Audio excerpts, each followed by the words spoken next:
Today on the podcast, we're going to discuss Acuity Scheduling founder Gavin Zuchlinski's strengths and weaknesses, the not as complicated as you might think logistics of Acuity's daily meetings, and what it's like to actually work for Gavin, and what's next for Acuity.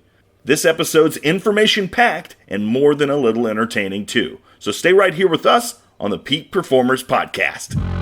Welcome to this edition of Peak Performers Podcast with your host, Thor Conklin.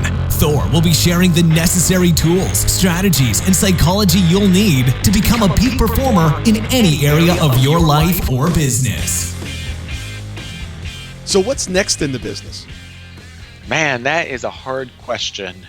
There are a ton of other schedulers now, and when I first started this, I don't know, it felt like companies weren't sprouting up as quickly as they were. So now there's people who are sprouting up all over and definitely a lot more competition, but I don't know, we don't pay attention to competition as much. Instead, I think what I realized over time is that nailing the product and focusing a lot on the product is really great, and creating something that customers love is really great. But I'm taking more and more pride in developing out our customer support team and making it so that if you want help with it, you get help from a real human. So I think in say the past 5-10 years when we've been working on this, it's been all about the product. I think in the next 5 to 10 years, it'll be all about support and making it so that if you're emailing into us, you're not emailing about, how can I get this button to work, that type of thing. But you're genuinely emailing in with really hard technical problems that require a human to answer, and you need a personal response back to, not just somebody who relies on canned replies. And it sounds like a really simple thing, but it's really difficult. It requires a lot in investing a lot in UX to eliminate those silly technical type of questions. Like you were saying too, you found the software really easy. That takes a lot of work. And then hiring the right people to make it so that it's enjoyable to use. And then continuing to go on and making sure that we can support everything from making it as easy as possible to sign up and collect all the information in advance, and then help get to that point and continuing to get to that point where it's not just you using Acuity as a fancy contact form, but you actually running your business and people showing up totally prepared for their appointments. Can you replace my CRM? Maybe one day. Honestly, though, that's a great question, because the core of Acuity really are the connections with your clients. So, maybe one day. Oh, man, I don't know anybody that loves the CRM. If you could do that, that would be amazing. It's so funny that people spend their lives invested in certain software, and for a lot of people that's CRMs, for a lot of people that's something like Acuity, but for too many it's this weird combination of all bits of software. Sometimes it's great because you get individual companies that are really focused and making something great, like we're really focused on making appointments great, but other times it sucks since you get one great experience, one crappy experience, and it just so happens that the two softwares are the only things that communicate with each other, or sometimes they don't. Yeah, in my business, it's all about the people. And I'm not a huge software implementer. It's about me being face-to-face or on the phone or on Skype or on Zoom, working one-on-one or with a group, solving problems. Autoresponders and all this kind of integration stuff. I think so many companies are losing touch with their clients. And what you're doing when there's a live person on the other end that's able to answer things, that's going to be so important moving forward, because I think it's gone so far the other way. Yeah. And especially with something like Acuity too, we really like having that personal connection, because that had been the driver of growth for a while. So I still feel like I owe a lot to our users, because it was through their feedback that we've been able to develop software that I'm proud of. But yeah, once you get a larger number of folks too, it's a lot harder to keep everything in check. And not only that is support is our number one cost as a business, but being able to keep that down so we can still keep Acuity affordable for everybody too. Well, yeah, you just got to double your work hours from 6 to 12. Get them working longer. Come on. Whip that team Then I'll into have shape. a bunch of zombies trying to make canned replies to everybody. A nice boss. Never going to happen. All right. So Hey, let's talk about the remote team for a second. yeah. So many entrepreneurs struggle with having that remote team out there. And they're like, I don't know when they show up. I don't know when they go home. I don't know what they're doing. I just don't feel like I have a chance to manage them. How do you do that? Yeah, so we've been remote from the start, and we're 100% remote. And I think that's one of the most important things. Like, if you're going to do remote for your company, commit to it.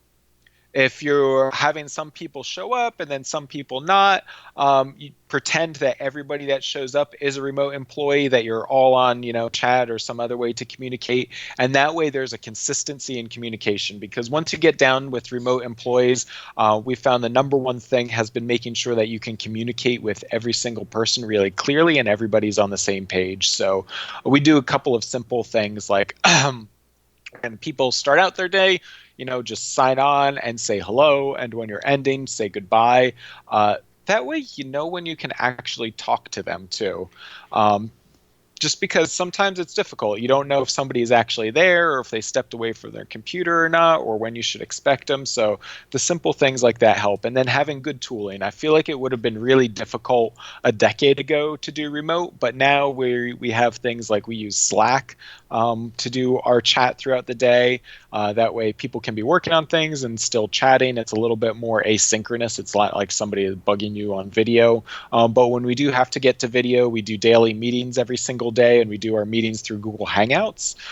So that way everybody's able to get a little bit of FaceTime. We're able to chat with everybody all at once and add a little bit of that personal connection. And then whenever we need it to, we just pop onto a video call.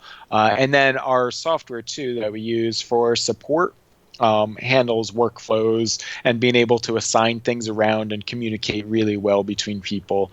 And like we were chatting about before, that hiring process is also so important, because if you feel like you can't trust a person to actually show up, well, honestly, you probably won't be able to trust them at the office either, and you'd have to keep your eye on them all day instead of them screwing around on their computer. But hiring for personality and making sure that you can trust them, and then combined with those best practices and being able to make communication clearly, it's made us, honestly, I'm so glad that we're remote.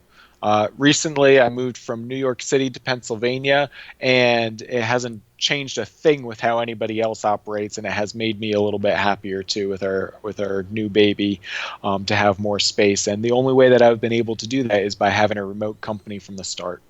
Congratulations on the baby. Oh, thank you. That's awesome. You shared with us one of your biggest weaknesses earlier in the show, and that was that you tried to turn the system off and you failed at doing that. So tell me another weakness that you have, other than trying to kill the company and couldn't do it. Oh, man. So I am totally a tech guy, and I had built the product from the beginning. So now that we've grown a bit, I've had to really adjust to being a manager. It's managing people is totally not something that I enjoy. So I tend to focus a lot more on the product than the people, and doing things like one-on-ones and all that. Not that great at. Right. So I'm trying to get better. Hey, I'm with you on that one as well. I'm not a great manager either. Every peak performer that has ever lived or will live does one thing extremely well. They know how to take their ideas and execute on them. Ideas and knowledge are not power, but the ability to execute on them, that is real power. If you consider yourself a peak performer and really want to take your game to the next level and truly master the science of execution, I would like to send you some information about our upcoming event, Business Execution Summit. Simply take your phone and text the word BE Summit, one word, to 41411. And I'll send you some additional information on how to master the most important skill you will ever acquire for your life or your business. What's one of your strengths? I think for the company too, just being happy in the moment has been a really good strength for us, because I'm not looking to try to, look into the future and being really unhappy with how we're not like at a $500 million company yet, but just being happy every moment, not looking to competitors, and just looking genuinely at the software has helped me personally keep the software going over a really long time.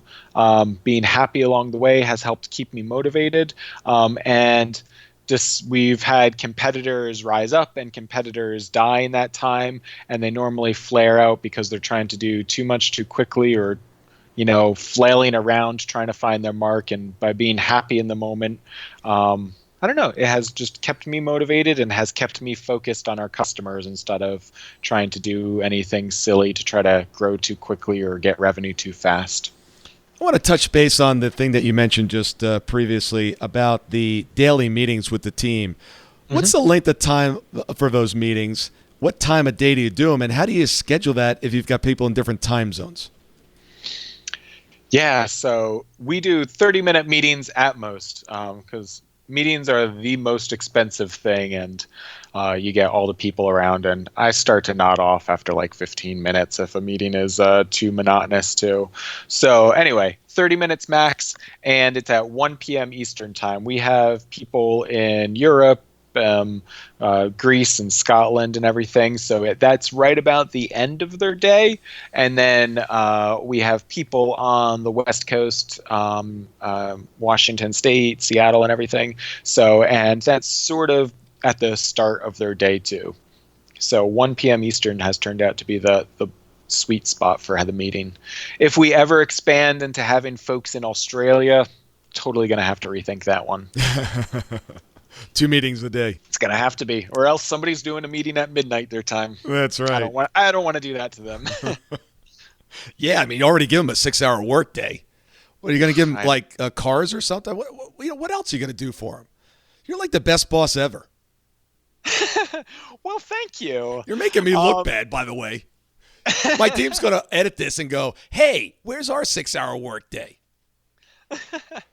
Man, so let's see. What else do we do? So we have unlimited paid time off, vacation. Oh, hold on. You're going to make this worse on me, are you? Is that what we're doing? Now we're just gonna pile on Thor. Okay, Thor. Not only do you need to change your guys to 6 hours, but go ahead, tell them what they're going to get. Yeah, so you get your unlimited vacation, fully paid health care. Honestly, my favorites, though, are just making sure that people aren't stressed out during their day. Because if you were working 6-hour days, but your manager was totally just bugging on you about deadlines all the time and everything, we were chatting recently about how our processes are a little bit different on the development side. And one of the interesting things that we do is everybody gets clear ownership of an area of the product. And we're also not strict on deadlines. We're strict on making sure that things are useful for customers and that everything is rooted in the customer and that we're able to deploy and get things out quickly. And speed is still in there, but there's no strict, like, you have to get this feature out by this time, where people feel stressed and are working hard to try to get that type of thing. So we have a lot of these other, like, $5,000 a year education benefit. But I think a lot of those things are a little bit superfluous when if you were, stressed out and unhappy. So 6-hour days, unlimited vacation, and no crazy deadlines are the things that make me happiest. Zappos is going to be coming to you for, new ideas. Normally I've got to put a warning out anytime I do an episode and a guest uses adult language. I'm going to have to put a warning out on this third episode that says to all the managers and all the employers out there, do not let your employees listen to this because they might revolt. I can start cursing too if you want to do more than one label. It'll be like, that's right, it'll be every warning. That is real. Look, I've had the opportunity to deal with your customer service folks, and whatever you're doing, keep doing it because it's working. You've created a great company, and I really appreciate you being on the show today. I'd like to give you the opportunity to give a shout out of what you're doing, how the customers, or the listeners rather, can get a hold of you. They should be customers, but the listeners of the podcast, how they can get in touch with you and how they can find out more about Acuity. Yeah, sure. So if you want to get in touch with me personally, feel free to reach out on LinkedIn, or otherwise, I definitely recommend checking out Acuity Scheduling. And then just for your listeners too, we have a special 45-day trial offer instead of our usual 14-day one. So if you go to acuityscheduling.com/peak, that's ACUITY scheduling.com/peak, you'll get a 45-day trial of any of the paid plans to try it out. And also feel free to email into our customer support and chat about whatever you want too. Just let us know what's on your mind, or if you want some memes or pictures of cute puppies, we can help you out with that too. I love it. Great job. Thank you very much for being on the show, and I look forward to having you back on. Thank you so much for listening today. I really do appreciate your time, and I hope you found today's show valuable. If you would like to receive these shows automatically to your phone or to your computer, simply go to iTunes and subscribe. After listening to several of the shows, if you're so inclined, please leave us a 5-star rating, as this helps us reach additional people and spread the message. If you're truly committed to taking your life to the next level and doing whatever it takes to become a peak performer, but something's holding you back, something is blocking your way, and you just can't seem to figure out what it is, send me an email to info@thorconklin.com, and I'd be more than happy to get on the phone with you. We'll schedule a 15-minute discovery call. No obligation, no cost. I absolutely love to hear from the listeners, and if there's something I can do to help, I'd be more than happy to do that. Also, if you found something of great interest in today's show and you want to share that with your friends and family, simply go to my Facebook page, Thor Conklin, click on the episode, hit the share button, and share it on your page. You can follow me at Twitter at Thor Conklin. The website is thorconklin.com. We're constantly adding new free resources, discussing additional tricks, tips, tools, and strategies on how to be a peak performer. Remember, I try to keep these episodes short so you can listen to them during dot time, doing other things, commuting, driving, walking, working out. Decide to be a peak performer in all that you do. And until tomorrow, have an absolutely amazing day.